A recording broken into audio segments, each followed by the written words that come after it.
अस्सलामुअलैकुम दोस्तों। Recently pentagon ने अपनी 2025 चाइना मिलिट्री पावर रिपोर्ट में तस्दीक की है कि चाइना ने पाकिस्तान को 45th generation J-35 stealth fighter aircraft देने का फॉर्मल ऑफर दिया है।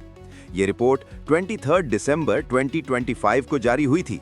चाइना ने पाकिस्तान को सिर्फ J-35 एयरक्राफ्ट ही नहीं बल्कि KJ-500 airborne early warning aircraft और HQ-19 surface to air missile system भी ऑफर किया है।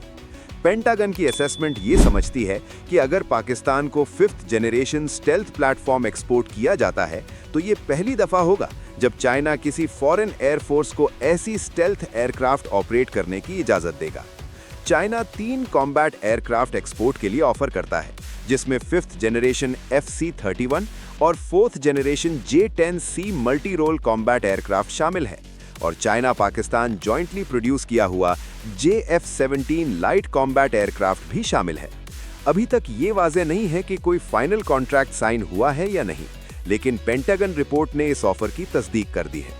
अगर ये डील फाइनलाइज होती है तो ये चाइना की पहली स्टेल्थ फाइटर एक्सपोर्ट होगी किसी फॉरेन मिलिट्री को, जो साउथ एशिया में एयर पावर बैलेंस को बदल देगी और इसलिए पाकिस्तान की डिफेंस बजट भी 2025-26 में तकरीबन 20% बढ़ गई है, जो ये जाहिर करता है कि इस्लामाबाद अपनी कैपेबिलिटी एक्सपैंड करना चाहता है।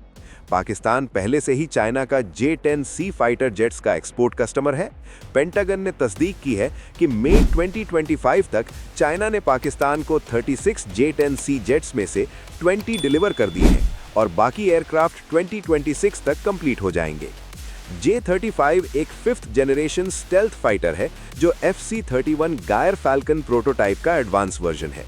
पाकिस्तान एयरफोर्स के लिए J-35 का होना एक बहुत बड़ी तब्दीली होगी, क्योंकि ये 4th जनरेशन प्लेटफॉर्म से स्टेल्थ टेक्नोलॉजी की तरफ ट्रांजिशन होगा। ये aircraft modern air defence systems के खिलाफ बेहतर सर्वाइवल और डीप पेनिट्रेशन मिशंस एनेबल करेगा, जिससे रीजन में डेटरेंस पोस्चर मजबूत होगा। अमेरिका अपनी रिपोर्ट में टेक्नोलॉजी प्रोलिफरेशन और इंडो पैसिफिक स्टेबिलिटी के बारे में चिंता जाहिर कर रहा है। ये पहली दफा होगा जब चाइना अपना advanced 5th generation stealth technology किसी और मुल्क को एक्सपोर्ट करेगा। इसका मतलब ये है कि अमेरिका को अब सिर्फ एक जगह नहीं बल्कि कई जगहों पर अपनी मिलिट्री रिसोर्सेज डिस्ट्रीब्यूट करनी पड़ेगी, जो उनकी स्ट्रेंथ को कमजोर कर सकती है। वॉशिंगटन की तरफ से पेंटागन की तस्दीक इस बात को उजागर करती है कि चाइना तेजी से एडवांस्ड मिलिट्री कैपेबिलिटीज अपने ट्रस्टेड पार्टनर्स को दे रहा है ताकि यूएस और एलाइड रिसोर्सेज को तकसीम किया जा सके और आपस में जुड़े हुए थिएटर्स में स्ट्रेच किया जा सके और इस तरह रीजन में चाइना की पावर ज्यादा बढ़े। 5th जनरेशन एयर पावर अब सिर्फ वेस्टर्न अलायंसेस का एक्सक्लूसिव प्रिजर्व नहीं रहा, बल्कि ये एक ट्रेडेबल स्ट्रेटेजिक कमोडिटी बन गया है जिसे बीजिंग सेलेक्टिवली डिप्लॉय कर सकता है रीजनल पावर बैलेंसेस को शेप करने के लिए, बिना डायरेक्ट मिलिट्री कॉन्फ्रंटेशन के। पहले स्टेल्थ फाइटर्स सिर्फ अमेरिका और उसके क्लोज एलाइज के पास थे। अब चाइना ये टेक्नोलॉजी अपने पार्टनर्स को देकर रीजनल इक्वेशंस बदल रहा है और चाइना के पास इस वक्त 2 टाइप का 5th जनरेशन फाइटर जेट है। एक J-70 है जो वो किसी भी कंट्री को एक्सपोर्ट नहीं करता, वो सिर्फ एक्सक्लूसिव चाइना मिलिट्री एयरफोर्स का लिए है, और दूसरा J-35 है जो चाइना एक्सपोर्ट मार्केट के लिए बना रहा है और इस वक्त J-35 प्रोडक्शन का फेज में है। J-35 आने वाले वक्त में पाकिस्तान को डिलीवर किया जाएगा, जिसके पास एडवांस वेपन्स और इलेक्ट्रॉनिक सिस्टम होगा। पेंटागन रिपोर्ट के मुताबिक चाइना ने ये फ्रेम किया है कि ये ट्रांजैक्शंस बीजिंग की ब्रॉडर रिलायंस का हिस्सा है, जो फ्लेक्सिबल टर्म्स और क्रिएटिव साइड पेमेंट्स पर अपने डिफेंस इंडस्ट्रियल फुटप्रिंट को एक्सपैंड करने के लिए है। इसका मतलब है कि चाइना सिर्फ अपने वेपन्स नहीं बेच रहा, बल्कि पाकिस्तान को अपने इकोसिस्टम में गहरा बांध रहा है। अमेरिकन रिपोर्ट के मुताबिक, जो अमेरिका के लिए स्ट्रेटेजिक कंसर्न है, J-35 एक कैरियर बेस्ड वेरिएंट भी है जो चाइना के एयरक्राफ्ट कैरियर्स पर ऑपरेट करेगा। ये यूएस प्लानर्स को कैरियर ऑपरेशंस और स्टैंड ऑफ रेंजेस पर दोबारा सोचने पर मजबूर करेगा। चाइना ने J-35 के लिए स्पेशली अपना नया एयरक्राफ्ट कैरियर डिजाइन और डेवलप किया जो इससे ऑपरेट हो, और उस एयरक्राफ्ट कैरियर में कैटोबार सिस्टम भी दिया गया है ताकि फ्यूचर में हैवी लिफ्ट एयरक्राफ्ट भी इससे ऑपरेट हो। अमेरिका की पूरी इंडो पैसिफिक स्ट्रैटेजी इंडिया को रीजनल बैलेंस मेंटेन करने में सपोर्ट करने पर मबनी है।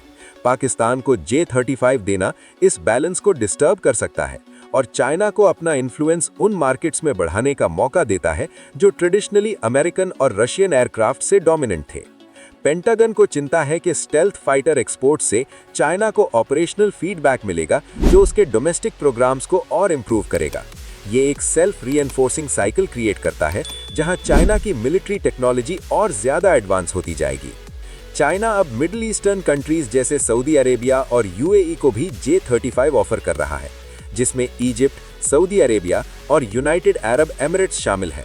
ये उन मुल्कों के लिए F-35 का ऑल्टरनेटिव बन सकता है जो अमेरिकन टर्म्स एक्सेप्ट नहीं करना चाहते। अमेरिका की मेन परेशानी ये है कि चाइना एक कॉम्प्रिहेंसिव स्ट्रेटेजिक इकोसिस्टम बना रहा है जहां एडवांस्ड वेपन्स एक्सपोर्ट हो रहे हैं, जिससे रीजनल पावर बैलेंसेस शिफ्ट हो रहे हैं और अमेरिकन टेक्नोलॉजिकल सुपीरियॉरिटी चैलेंज हो सकती है। यूएस के ट्रेडिशनल एलाइज के लिए ऑल्टरनेटिव्स अवेलेबल हो रहे हैं। ये सब अमेरिका की long term Indo Pacific strategy और ग्लोबल मिलिट्री डोमिनेंस के लिए बड़ा चैलेंज है। आप क्या सोचते हैं इस टॉपिक के बारे में? अपनी राय कमेंट में लाजमी बताइएगा। लाइक और शेयर करना न भूलिएगा। अल्लाह हाफिज। पाकिस्तान जिंदाबाद।